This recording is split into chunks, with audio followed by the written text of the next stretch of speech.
Hello, everyone, and welcome to the Buck Stops Here. I am Catherine Murray. Well, I'm pleased again to be able to bring you a high-level conversation about the state of affairs in Canada, but of course also overseas with Ukraine and Russia, the war, the invasion, and Canada's role and NATO's role right now. I always like to say as well that we are pre-taped, so a lot can happen between now, Friday, and Sunday when this airs. But let me bring in our guest today for this conversation. That is Peter Mackay joining us today. He, of course, was a minister in Harper's government of Foreign Affairs, Justice, and Defense, and is now back in the private sector. Peter, welcome, and thanks so much for joining us. My pleasure, Catherine. I'm glad you put in that stipulation that things can change rapidly, because they certainly are changing by the hour. They are. So, you know what? Can you bring us up to date in terms of where you see the state of affairs as it relates to NATO and Ukraine and Russia? What's the latest? So high-level talks, emergency talks happening in Brussels, including all world leaders, 30 member countries.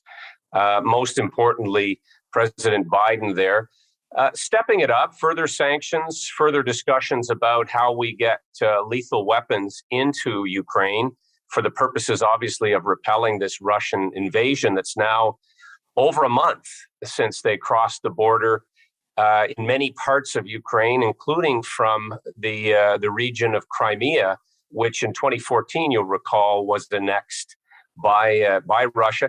And interesting to note, Catherine, that much of what is happening, one could say, was predictable. They really began back in the early 2000s, fulminating in Chechnya, a breakaway province, then, of course, in Georgia, then Crimea.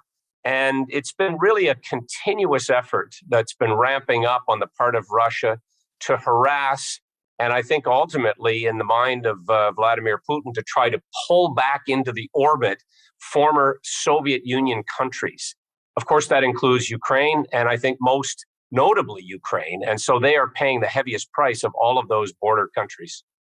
Yeah, it's so interesting. If you, to your point, I mean, awful to say that this was predictable, but we've seen his actions for years now, and here we are watching these cities being bombarded and women and children killed. And what is our role right now, and particularly, are we doing enough? Well, in short, no, we're not doing enough. I think Canada is probably in the middle of the pack of the countries in terms of what we have supplied already, which does include, in fairness, it includes lethal weapons, missiles, personal protection, so helmets, night vision goggles, rifles, ammunition. But what Ukraine has been asking for, what President Zelensky has repeatedly asked Western countries, NATO countries to provide, is air cover. And so technically what that means is providing fighter aircraft to stop that bombardment that you mentioned, which has been merciless. I mean, they have targeted hospitals, they've targeted public buildings, and most notably, they've targeted civilian areas, particularly in the south, in a city called Mariupol, which has been basically 90% of all of the public and private infrastructure has been flattened. And so this is now into the area of war crimes. And, the word genocide gets thrown around, but war crimes involves the deliberate elimination of human life. And that's what we're seeing happening in Ukraine. These attacks by Russia have had a catastrophic impact and have also, of course, triggered one of probably the largest humanitarian crisis and displaced people since Second World War. Right. And that's what people are saying, that this is, watching another Holocaust take place. Yeah, it's shocking. I think what we're seeing on the nightly news, if it was in black and white, we would think we were in 1939.